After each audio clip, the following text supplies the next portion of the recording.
Hello everyone, welcome to another Ask Robyn. I'm Erin from the Parents Hub and this is the wonderful Robyn Papworth from Play Move Improve.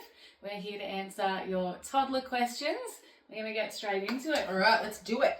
Okay, the question is, my child hates loud noises and messy play. Could they have sensory issues? Ooh, we all have a part of the brain called the RAS filter. I'll break it down.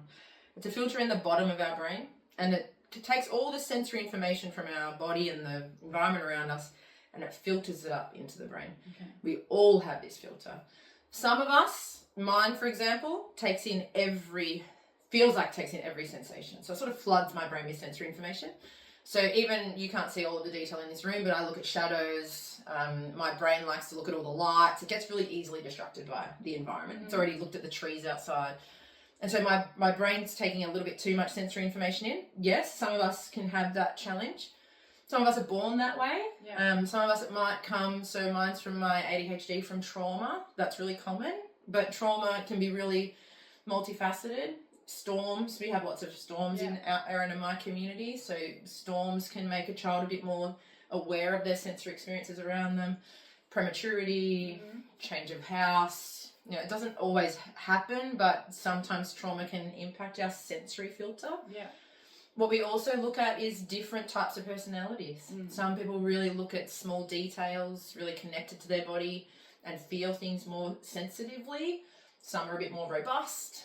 So it's trying to, if your gut is telling you, I need to investigate this further, believe your mama bear gut. And the process of it is going to see an occupational therapist does what they call a sensory profile.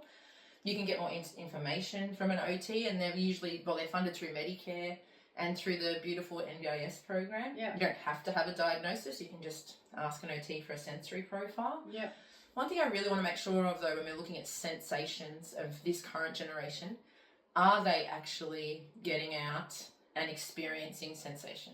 You know, for example, my daughter did not like putting her feet on ground. So she actually used to kneel walk outside. It was bizarre. In 12 months, 18 months of age, she did not like getting anything on her feet.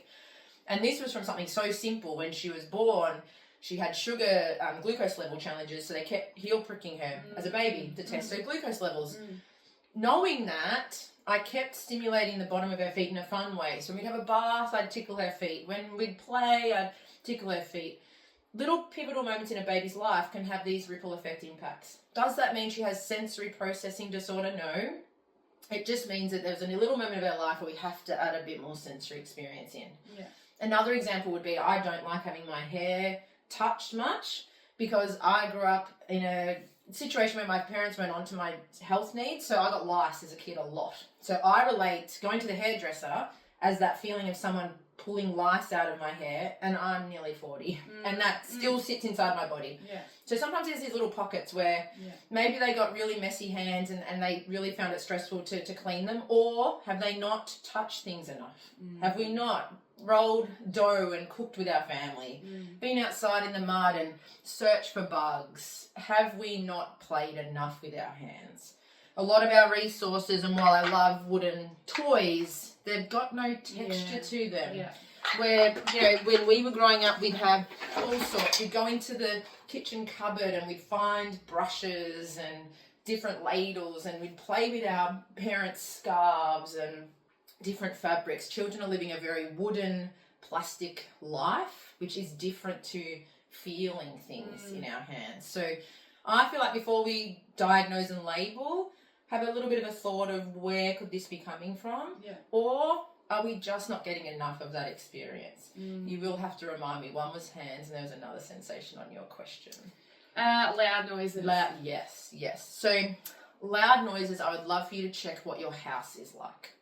So if some may avoid loud noises yourself, and you may have a quiet house, the child then may go from living typically in a quiet house to going to noisy kindergarten or noisy playgroup. Yeah. I'd love for you to change up the difference in the car or the walk on the way, or make the house have talkback radio on in the background, or a little bit of nature sound in the background of your house to kinder. do you then start to see less of, covering ears? So it's more a transition. Yeah, because, my house is really noisy. I'm in a noisy house. I have a loud voice. I've got really noisy, chatty kids. Yeah. That's not everyone's house. Some of the more quieter houses. Yeah. When I go out with my kids into a noisy environment, they're more used to it because we have a noisier environment. If that doesn't change, so if we then start to go, okay, we've tried some increasing the sound, playing with musical instruments make more sound, and it still hasn't changed, that's when you'd go OT, sensory profile testing. But I'd love for you to see if we're actually experiencing sensation enough first. Yeah. Yeah. There you go. There's some tips for you. And my mind is blown. Thank you, Robyn. We really hope that helps. Yes. And let us know because we really want to make sure that we are helping. So thank you. Bye.